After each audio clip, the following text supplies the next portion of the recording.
Hello, and welcome to Insightful Conversations with your host, Three Principles practitioner, Adey-Jones. Join her each week as she welcomes some of the world's leading Three Principles teachers and practitioners who share how this understanding has dramatically improved the quality of their lives and the lives of those they work with. I have two wonderful guests with me today, Rohini Ross and Julieanne Chazotte. Rohini is the co-founder of the Rewilders, where she and her partner Angus Ross help individuals, couples, and organizations rewild themselves back to their natural state of peace, balance, and harmony. They also co-facilitate the online rewilding community, a supportive group experience designed to help you break free from limiting conditioning so you can uncover and recover your natural rewilded state. Julie is the co-founder of Simple Shift, a forthcoming platform based on the Three Principles understanding, whose mission it is to help people create more health, well-being, and ease across all areas of their life and the way we do business. With a master's degree in education and in spiritual psychology, Julie brings over 18 years of experience in the field of education and coaching to each person, project, and company she works with. So welcome to you both. I'm so thrilled to have you on the show again. You've both been, in fact, I think, Rohini, this is the third time you've been. Oh my goodness.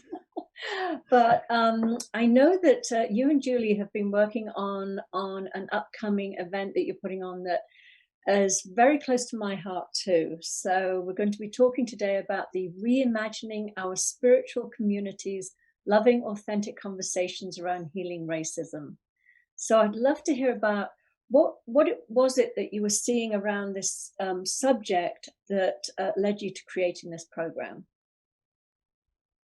Rohini, do you want to share? Julie, do you want to start? Who's going to start? Go ahead, Julie, you start. So for me, back in the summer after George Floyd was murdered and the protests went global, part of what I saw happening was the conversations in the spiritual communities were, how would I say this? They were challenging. They weren't as evolved or as much understanding in them as I was anticipating. And as I watched that happen, it wasn't just one community, it was two communities that are mostly white. And the challenges and the misunderstandings were pretty similar, like almost identical, it looked to me. And then when I would listen to my friends of color talk about their experiences of being in, either community, I was getting really similar feedback and just listened deeply to understand what was happening. And so then that led me to talking with Rohini about what her experiences were, which she can share more about. Mm-hmm. Well, I'll come back to you because I'm curious. I would love to know a bit deeper of what it was that you were seeing in those communities. But first of all, let's go to Rohini and hear from her. Thank you. Yeah, so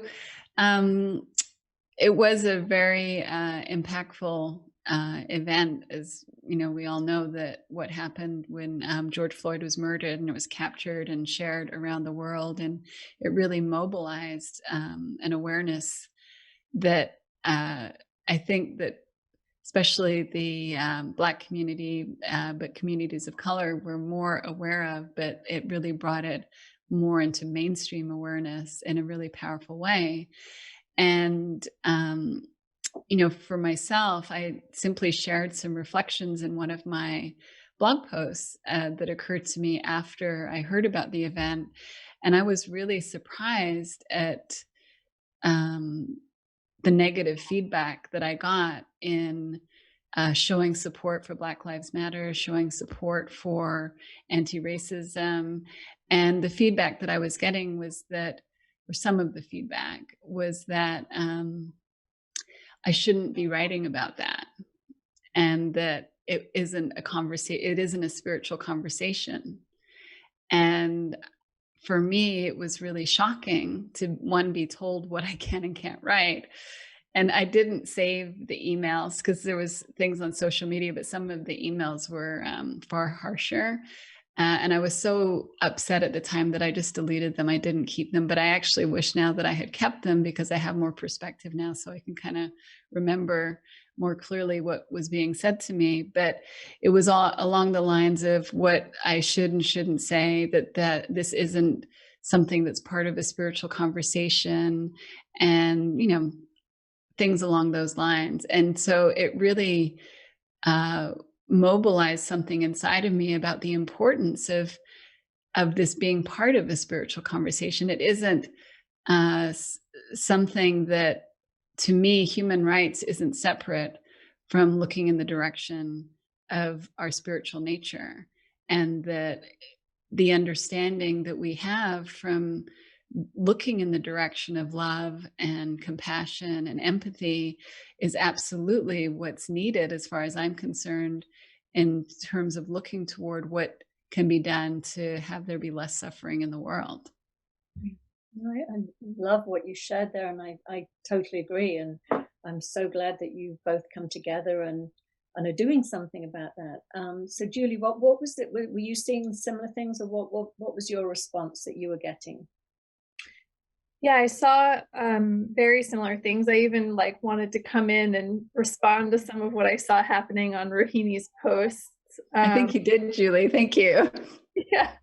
And one of the things that caught my attention the most was it looked to me like people were intellectualizing a spiritual understanding. And what I kind of see about it now, and I'm sure I'll see more about it all the time, but when I came into a spiritual understanding, I really was looking for support for myself. And it's almost like people were applying what they've seen to themselves and assuming it's exactly the same for others and for society, and not realizing that was then them conceptualizing the understanding versus it being something they're truly seeing, from within. So I would say some people call it spiritual bypass. To me, it just looked like a very conceptual conversation around something that's not conceptual. It's a human experience that people are having, and there's a much different conversation needed than the ones I saw if we're going to create change. And for me, I don't understand why that wouldn't be happening in spiritual communities. So I was really grateful that Rohini and the speakers wanted to come together and do something like this. Yeah. So I'm curious, why do you think that discomfort, I think with not just within spiritual communities, but I think it has a broader impact, but why do you think that they have such a hard time talking with, about issues and people of color face? Well, I think that there's a lot of discomfort that comes up in addressing the subject. And when people are in sort of emotional discomfort, it's easy to go into defensive mode, and it's easy to stop listening. And it can also be hard for people to hear the pain and suffering of others and be with that. And then I think within the white community, there can be a lot of guilt that comes up, and it can feel very personal. Talking about racism, and it's basically saying you are a bad person, and it's that's not. I mean, maybe that is being said at times, but it's hard to have conversations when the information is being personalized in that way. It's hard to talk about something that is systemic. And even if someone doesn't act in really overtly racist ways, I think it's important to recognize that there's a indoctrination and conditioning that impacts all of us in terms of how whiteness is perceived and the privilege that it has in the world. In most places in the world, it's something that we're all exposed to and that we've all internalized in some way. And it can be really difficult for people to see that. It can be a blind spot. And I think the hardest part is the hurt feelings that come up, and that stops people listening to each other, and it stops them listening to understand. Mm-hmm. Yeah. And I'm also curious I can only talk, I was about to say I can only talk about the Three Principles community, but, we've all been part of the USM community as well. why do you think that it's definitely sort of, for the greater part, certainly in the 3P community, it is mostly white. Mm-hmm. What do you think has contributed to that? I mean, I can only speak to what I see about it, and hopefully this series will illuminate. To me, that's a really big purpose of this series, is to illuminate that even further. But what I see around it is, if we only center certain voices, then it's not a welcoming, inclusive environment where different voices can share their wisdom even, right? So I grew up in a particular experience. When I was about 20, I actually took a race relations class, and the class was very diverse, like very diverse. And the teacher was wise enough to put us in groups that were diverse. And when I would listen to different cultures, even culture shock had me have insight, so there was wisdom in people sharing what their experiences are, and me hearing that and understanding that, I had more empathy, compassion, understanding, wake up naturally. And then my relationship was cleaner, if that makes sense. Mm-hmm. But without that understanding or willingness or, different voices, I just think it's really hard for people to feel welcome, if that makes sense, and feel like they are being met with where they actually are. Yeah, no, that makes complete sense. So, besides that, having these communities become more diverse, what else are you hoping to achieve through this program? And then I'd like you to start getting into the meat of what the program is and all the fabulous people you have lined up as speakers. But what are you hoping to achieve?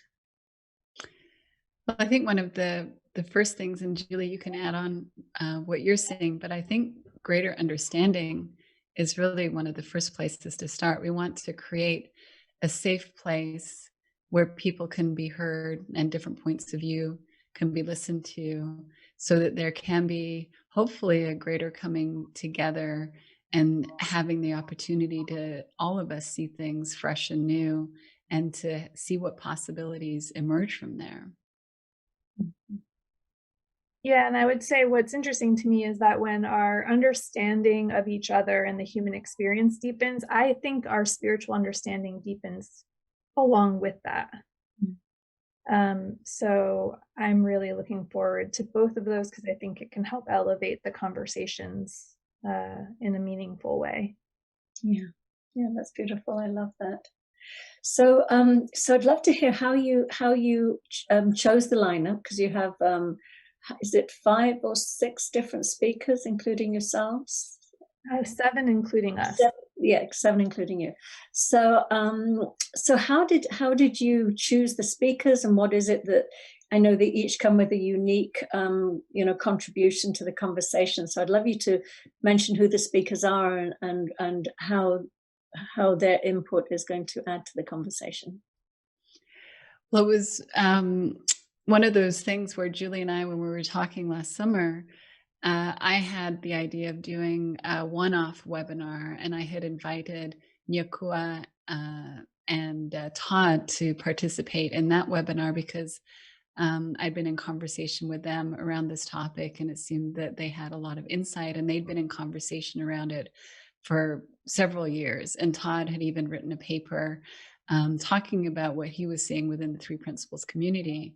And so when I heard about what Julie was thinking of doing, I said, well, this seems like it would be far better if we do it as a series rather than just as a one-off webinar. And so that was kind of how they came into the conversation. And then Julie had been in conversation with several of these other people.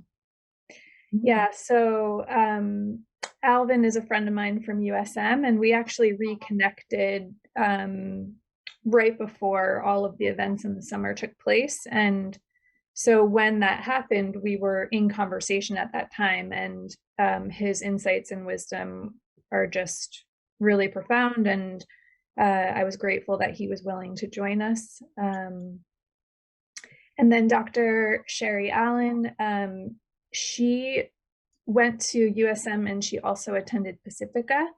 Mm-hmm. And she wrote a book with other Black women, and it's the only book published by Black women in depth psychology. And as I was reading that book, I just had incredible insights that would almost be hard to explain.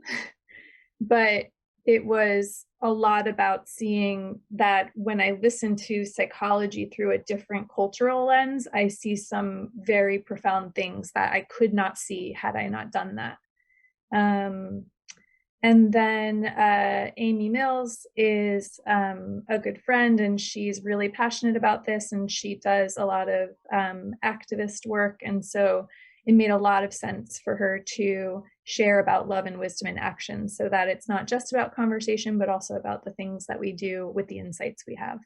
Yeah, it's going to be very, very exciting. I'm thinking back to this time last year that you're talking about, and my own experiences. I remember sharing with you that besides I won't call them friendships, I'll call them relationships that I had with certain people that came to an end because of my support for Black Lives Matter. And I also received some really quite shocking comments on Facebook just for even having a sign around my picture, my profile picture. But what it did was it really, and as I think I'd mentioned back then too, I've been in a couple of interracial relationships and have been on the receiving end of some pretty ugly statements. But I think last year it really hit me on such a deep level. If me as a privileged white person was getting that amount of vitriolic stuff coming at me, what do our friends of color go through on a daily basis? Mm-hmm. It's so shocking to me. So I love what you're doing. I love the conversation and the incredible group of people. I mean, you've got all diverse backgrounds and things to contribute to this conversation. So I think it's going to be a wonderful program. So is there anything else you'd want to talk about or have people that are interested in participating know about it and how they can sign up? Do you want me to share, Rohini? Sure. Okay. Well, I think reading the website gives someone a good feel for what this is, in addition to what we've shared. And then there's a free enrollment, and it takes you to a form with some questions. And for me, that's a really important part of the process, because it really allows someone to be reflective as to why they're coming to this conversation and what they hope to get out of it and what they hope to bring back to their communities. And so, yeah, I just think that would be a great place to go and see how it feels when you go through that process. Mm-hmm.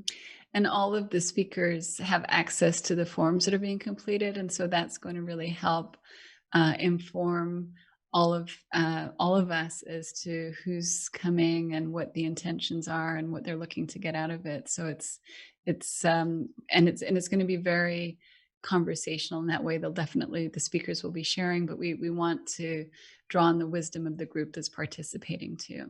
Mm-hmm. And do you see something bigger coming from this? Hopefully. Where would you like to see this go? I would like to see it go to, man, if I had a wish list, it would be a lot of welcoming of everyone, honoring of spiritual traditions that people come from, and seeing the wisdom in all of it, really seeing change within the community, but also then how we're out in the world, and creating more equity so that everyone's feeling like they have a true seat at the table.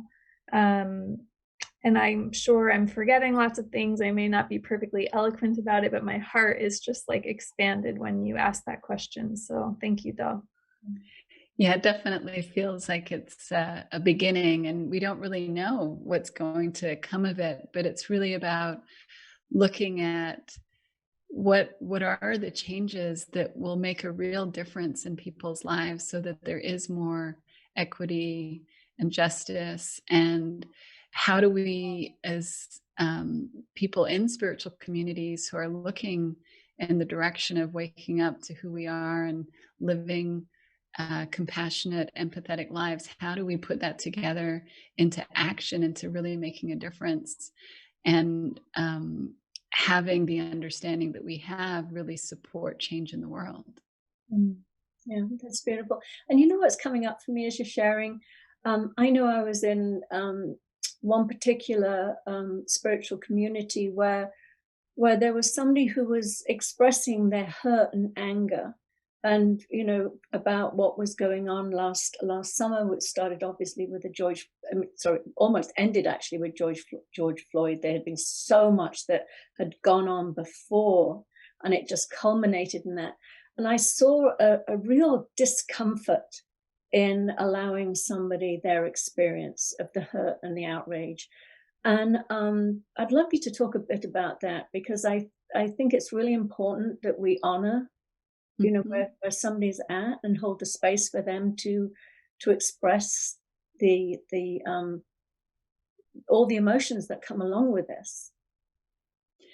Yeah, we absolutely agree. And this is something that Julie and I have talked about, as well as discussed with all of the other speakers too, about the intention of creating a really safe place for people to share openly and vulnerably, and to be able to have the space strong enough to contain the true feelings that are understandable and normal and healthy that come up in the face of injustice. And to not, I think one of the things that's been commented on in a big critique of spiritual communities is that there's this idea that somehow, because we're looking in a spiritual direction, that we don't need to get into the emotions of it. We can just go to the nice feeling and be in the loving. And that isn't honoring what the lived human experience is if we do that. And so we've intentionally, and when Julie and I speak as the first session, we're going to be addressing that, and really hoping that we can make that clear, that real, authentic, lived experience is welcome, and we want to have a space where that can be heard and held for in a way that the person truly feels that they're being received and honored. Love that. That's beautiful. Yeah, I think that's so important. Julie, do you have anything you'd like to add to that? It was really beautiful, but so I don't know, I'm just listening in. I think just from my experience, to be able to help people who are newer to this conversation to understand some of what might happen within them as they're listening, and to help guide them into some ways that they can be with that, but also still be really present and curious about understanding and being compassionate. So I think, to me, that's one of the ingredients that will help create a really safe container for this conversation. Yeah. It's, I know I found sometimes I try not to get engaged with, I think I commented on your post too, Rohini, in support, but I try not to get engaged in the back and forward on Facebook in the dialogue sometimes. But I can see, and I know it's innocent, and I know that people are trying to be helpful, but I see sometimes when very difficult situations are being discussed, that there's there's usually a comment inserted at some point which says, well, it's all just your thinking, which can be, very dismissive when somebody is experiencing, injustice and trauma. So I'm curious, if you were to have somebody say that out of innocence, how would you respond to that? Well, I think that there's a truth in that our experience comes from thought. So there is that truth, but that's not really the point. When someone is in pain and suffering, they're looking for the capacity to have those feelings move through them, and to have a space where they can actually allow that healing to occur, because they're open.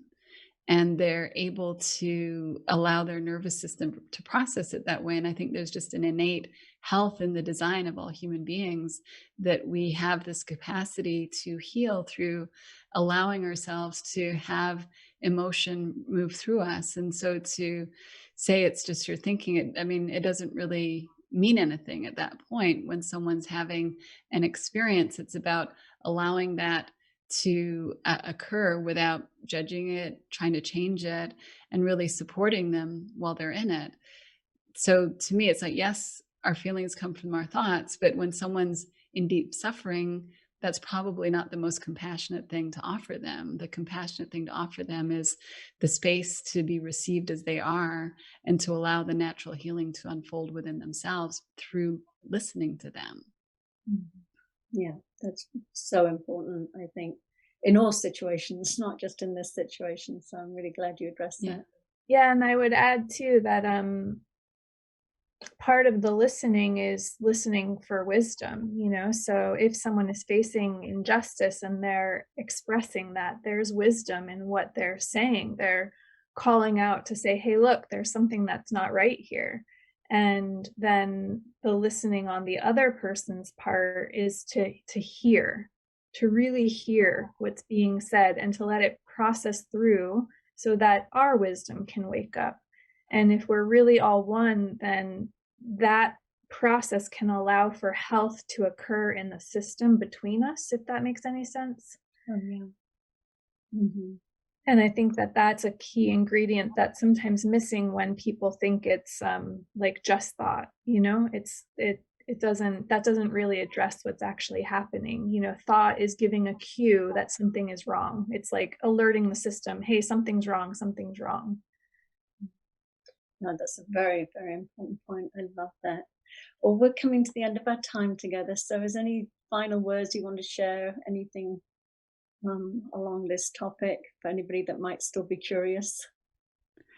I think just if they are curious, the best thing to do, as Julie said, is to check out the website and to see if the description, if they feel called to participate based on what they see there. And we're obviously open to any questions if people have them. Wonderful. And the first session is starting on February 27th, if I'm correct. You correct me. Yes, that's right. Oh, okay, good. I'm glad I got that right. So, well, I'm thrilled. I'm very excited to join you. I'm excited to listen and to hear on a deeper level and to see where this goes, because I think this is just the beginning of something. So I'm very, very excited for you and grateful to you for bringing this about. Oh, well, thank you so much, Del, for supporting and for joining. It's really great to have you and for you to share this with your listeners. Yeah, thank you so much. I'm very, very grateful for all the support and just looking forward to being with everyone. Wonderful. Okay, I will see you on the 27th. Great. Look forward to it. Take care. Thank you. Bye-bye. Thank you so much for listening to the show. If you're interested in learning more about my coaching and mentoring packages, please reach out to me at deladeyjones@gmail.com. I would love to hear from you.